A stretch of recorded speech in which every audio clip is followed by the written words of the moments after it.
굿모닝 마켓입니다. Unlikely, 다음 금리 인상은 희박하다. 6월 금리 인상을 고려하느냐는 질문에 파월 의장이 내놓은 답입니다. 하지만 파월 의장의 나름 비둘기파적인 발언에도 시장은 쉽게 안심하지 않는 모습입니다. 간밤 뉴욕 증시는 3대 지수 혼조세로 마감이 됐습니다. 다우지수만 소폭 오르면서 0.23% 상승 마감했고요. 기술주 중심의 나스닥 지수는 0.33%, S&P 500도 0.34% 하락 마감했습니다. 파월 의장이 금리 인상 가능성을 차단하면서 한때 1% 이상 상승하기도 했지만 금리 인하 불확실성이 여전하다는 분위기 속에 일부 상승폭을 반납했습니다. 시총 상위주들도 흐름 보시면 마이크로소프트가 1.44% 상승했고 반면 애플은 0.60% 하락했습니다. 특히 반도체 기업 AMD가 시장 기대치를 충족시키지 못하면서 8%대 하락했고 슈퍼 마이크로 컴퓨터는 전문가 전망을 밑도는 실적 발표 후 14%나 급락했습니다. 그 영향으로 반도체와 서버 업체들 분위기가 전체적으로 좋지 않은 가운데 엔비디아도 3%대, 거의 4%대 가까이 하락했습니다. 반면 구글은 0.56%, 아마존은 2%대 상승으로 마감했습니다. 6위부터 10위도 보시면 메타가 2%대 상승으로 마감이 됐고요. 일라이릴리는 0.56% 하락했습니다. 참고로 테슬라는 1.79% 하락 마감했습니다.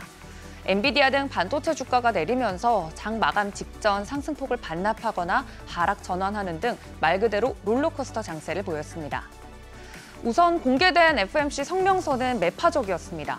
연준은 성명서에서 최근 몇 달 동안 위원회의 2% 인플레이션 목표에 대한 추가 진전이 부족했다라고 새로운 문구를 추가했고요.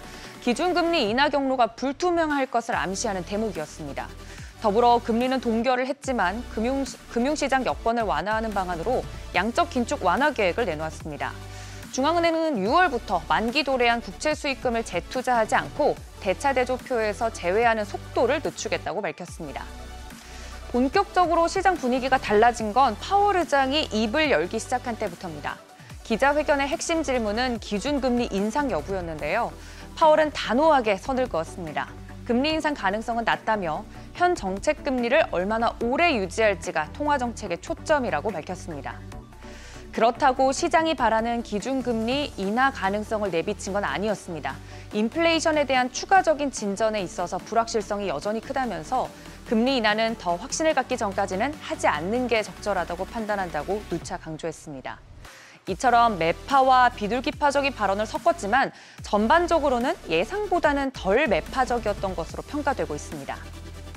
파월 의장이 금리 인하에 대해서 선을 그으면서 인상에 대해선 선을 그으면서 국채 금리는 하락했습니다.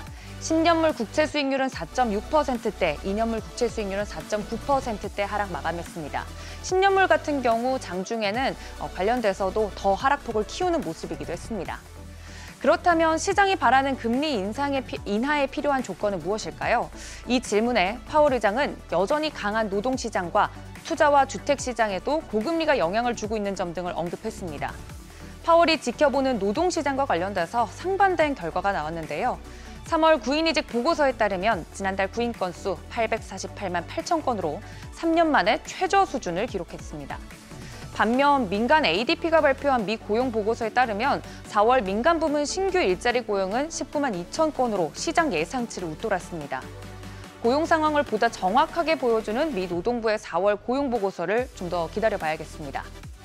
유가는 하락세 이어갑니다. 원유 수요 부진 우려와 이스라엘 하마스 간 휴전 협상 체결 기대감에 3% 넘게 급락했는데요.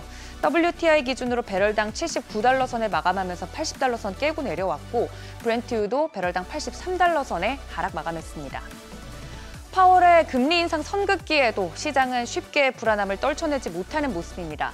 역으로 이 불안한 시장 심리를 이용할지 혹은 방어 태세를 취할지 포트폴리오별 전략을 세워보셔야겠습니다. 굿모닝 마켓이었습니다.